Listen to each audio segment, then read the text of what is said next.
Hello everyone. तो चलिए आज का क्लास स्टार्ट करते हैं और आज का क्लास है आपका फिक्स्ड प्रीपोजिशन जो एसपी बख्शी बुक में दिया हुआ है उसका पार्ट नंबर 23 देखने जा रहे हैं।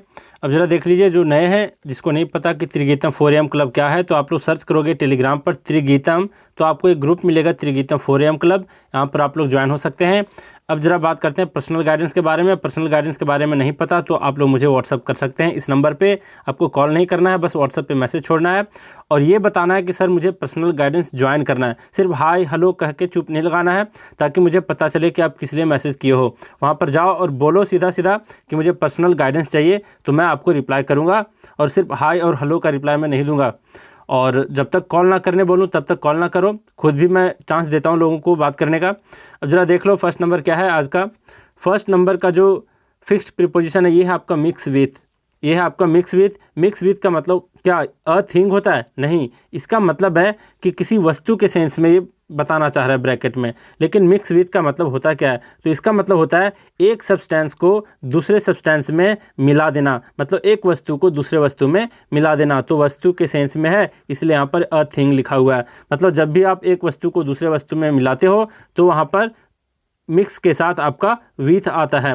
यहाँ पर दिया है एग्जाम्पल में, please don't mix water with milk, कि कृपया मिल्क के साथ वाटर को मिक्स ना करें, ना मिलाएं। तो यहाँ पर क्या हो गया? मिक्स विथ का मतलब कि एक वस्तु में एक सब्सटेंस को दूसरे सब्सटेंस में मिला देना कहलाता है आपका मिक्स विथ। अच्छा जरा देख लो, मिक्स से रिलेटेड एक दो और भी आता है आपका देखने को। फ्रिक्वेंटली जो आप लोग को देखने को मिलता है वो कौन कौन सा आता है? तो एक होता है आपका मिक्स अप। ध्यान से देखना है इसको, मिक्स अप।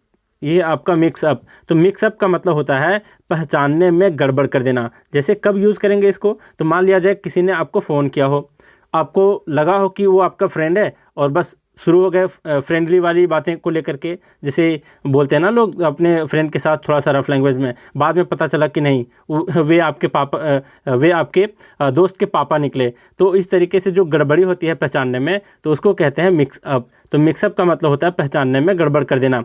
अब ज़रा देख लो, इसी के साथ अगर मिक्स अप के साथ अगर मिक्स्ड अप कर दें, मतलब ई डी लगा दें लास्ट में, थर्ड फॉर्म इसका बना दें, तो क्या हो जाएगा आपका मिक्स्ड अप।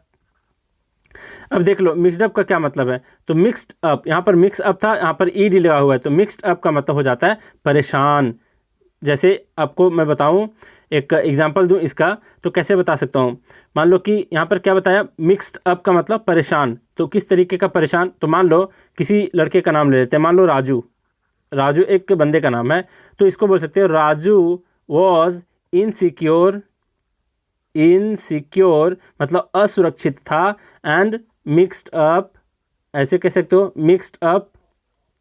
थोड़ा देखो मेरा पेन का मैटर जो है ना, वो थोड़ा सा हैंडराइटिंग को बिगाड़ देता है।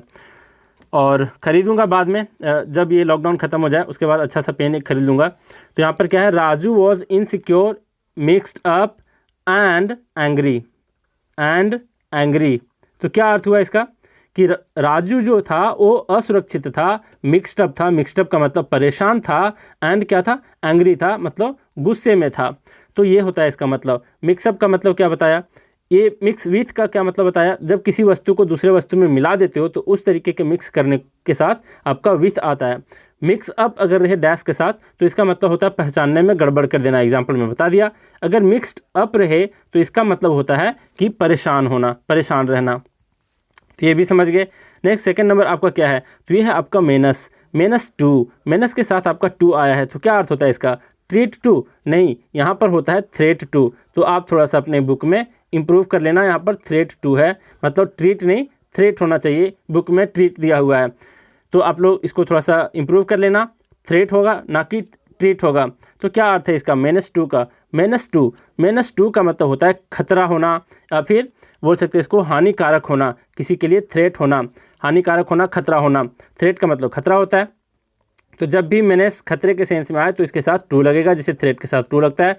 यहाँ पर एग्जांपल में दिया है, terrorists are menace to the security of the country. मतलब जो टेररिस्ट हैं, आतंकवादी हैं, वो अपने देश की सुरक्षा के लिए क्या हैं, काफ़ी ज़्यादा खतरा है।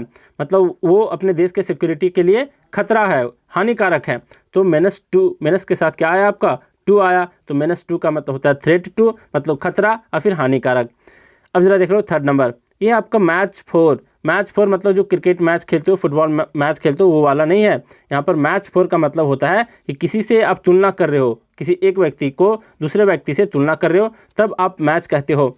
तो यहाँ पर दिया है मैच के साथ अगर फोर आ गया तो क्या कहोगे, इसका मीनिंग क्या होगा, थोड़ा सा चेंज हो जाएगा।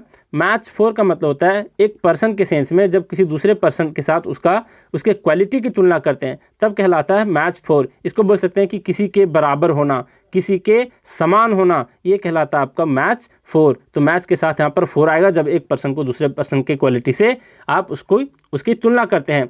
जैसे एग्जाम्पल दिया है, his father is no match for my uncle, मतलब उसके पिताजी मेरे अंकल के बराबर बिल्कुल नहीं है, ऐसा इसका कहने का मतलब है। तो मैच फोर का मतलब क्या है, बराबर होना, के समान होना। तो मैच के साथ याद रखना फोर आता है जब किसी की तुलना करते हैं किसी दूसरे व्यक्ति की क्वालिटी से।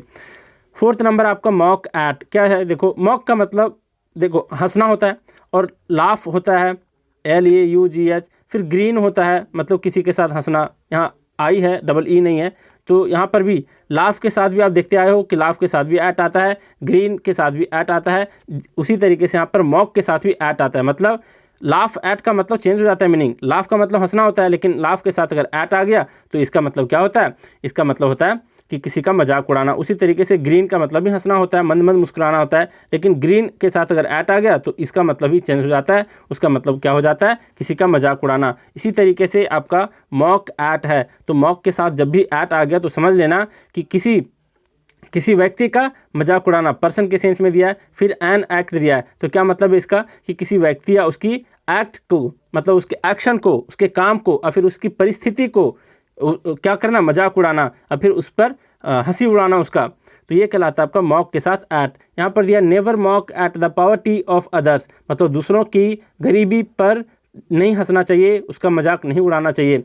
फिफ्थ नंबर है मेडिटेट ऑन। मेडिटेट का क्या मतलब होता है, आप लोग मेडिटेशन करते हो, मेडिटेशन का क्या मतलब होता है, खुद का आंकलन करना, खुद का ये करना कि आप कैसे जी रहे हो, नहीं जी रहे हो, तो उसको कहते हैं मेडिटेशन, जिसको सुमिरन बोलते हैं, सुमिरन करना सुबह सुबह उठ करके। ये सब बात की बातें हैं, ज़रा देख लो। ये मेडिटेट के साथ अगर ऑन आ गया, दूसरी बार आ गया है मेडिटेट के साथ फोर, तो कब किसका यूज़ करते हैं ये ज़रा देख लो। अगर मेडिटेट के साथ ऑन आया तो ये शो करता है कि आप पास्ट के बारे में सोच रहे हो।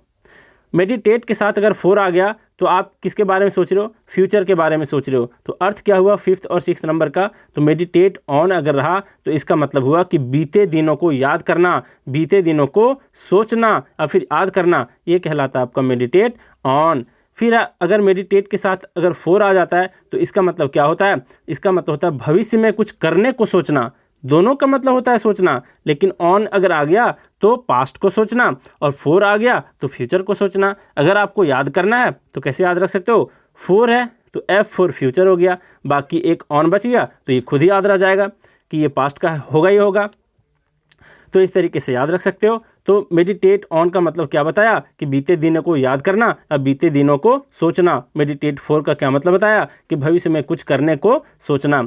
यहाँ पर दिया है एग्जाम्पल में, शी वॉज इन टीयर्स, मतलब वो क्या थी, आंसू, मतलब उसके आंखों में आंसू आ गया था, मतलब वो रोने को थी। कब, when she meditated on her humiliation, मतलब जब वह अपने पास्ट के ह्यूमिलिएशन के बारे में सोच रही थी। मतलब ह्यूमिलिएशन का मतलब क्या होता है, अपमान के बारे में, किसी ने अपमान किया होगा उसके बारे में सोच रही थी तो उसकी आंखें भर गईं। तो यहाँ पर मेडिटेट ऑन का मतलब क्या है कि पास्ट के बारे में सोचते हुए उसकी आंखें भर गई। तो मेडिटेटेड ऑन का यहाँ अर्थ क्या हुआ, पास्ट के बारे में सोचना।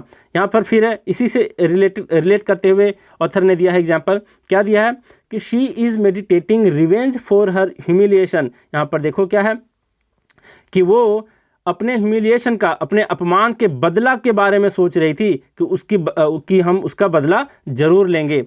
तो ये वो लेने की सोच रही है, मतलब फ्यूचर की बात है। तो किसी से बदला लेते हो तो और सोचते हो उसके बारे में बदला लेने को, तो वो काम आप कब करोगे, फ्यूचर में। तो इसलिए यहाँ पर मेडिटेट फोर का मतलब कि फ्यूचर में क्या करना, फ्यूचर के बारे में सोचना। तो ये इन दोनों में क्लियर हो गया पूरा, क्या इसमें फ़र्क है, क्या न्यूएंस है, क्या सूक्ष्म भेद है। कल भी बताए थे न्यूएंस का मीनिंग सूक्ष्म भेद होता है। अब जरा देख लेते हैं सेवेंथ नंबर, ये है आपका नेग्लेक्टफुल ऑफ, और यहाँ पर है नेग्लिजेंट इन। ध्यान से समझना, नेग्लेक्टफुल ऑफ है और नेग्लिजेंट इन है। क्या अर्थ होता है इसका, तो इसका मतलब देखो क्या होता है, तो इसका मतलब होता है लापरवाह होना, 7 नंबर का मतलब होता है लापरवाह होना, और यहाँ पर है नेग्लिजेंट इन का मतलब कि किसी काम या कर्तव्य के प्रति लापरवाह होना। अब जरा देखेंगे दोनों के सेंस में क्या कहना क्या चाह रहा है ये। तो यहाँ पर क्या है आपका नेग्लेक्टफुल ऑफ, यहाँ पर है पर्सन, वर्क और अ थिंग। थिंग में हम लोग बहुत सारे कुछ देख चुके हैं पहले ही, तो क्या अर्थ होता है इसका। अब जरा बात कर लेते हैं इसके एग्जाम्पल में। दोनों का मतलब क्या बताया, लापरवाह होना। अब दोनों में फ़र्क क्या है ये समझेंगे। यहाँ पर है he has been neglectful of his business, मतलब वो क्या है अपने बिजनेस को लेकर के काफ़ी लापरवाह है, ये चीज़ बताना चाह रहा है। नेग्लिजेंट इन का मतलब है कि वो बिल्कुल अपने ड्यूटी के प्रति, अपने कर्तव्य के प्रति, काम के प्रति क्या है लापरवाह है। तो दोनों का मतलब ही होता है लापरवाह होना, लेकिन यहाँ पर है आपका ड्यूटी के सेंस में यहाँ पर्सन भी आ सकता है। मतलब लोग बोलते हैं ना कि एक ऐसा व्यक्ति है आपके पड़ोस में जो अपने बच्चे के प्रति लापरवाह है, तो यहाँ पर पर्सन के सेंस में आ जाता है, तो वहाँ पर ऑफ होगा। मान लिया जाए यहाँ पर वर्क दिया है, वर्क और ड्यूटी ऑलमोस्ट सेम चीज़ है, तो आप देखो वर्ड भी दोनों डिफरेंट है, एक ही वर्ड नहीं है। नेग्लेक्टफुल यहाँ नहीं है, नेग्लिजेंट है यहाँ पर।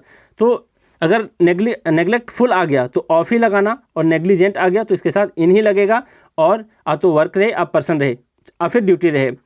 तो समझ गए आपको कैसे क्लियर करना है। दोनों वर्ड एक ही जैसे रहते तो मैं इसके बीच का अंतर बता पाता, और उसके बीच का जो है अंतर वो स्पष्ट हो पाता।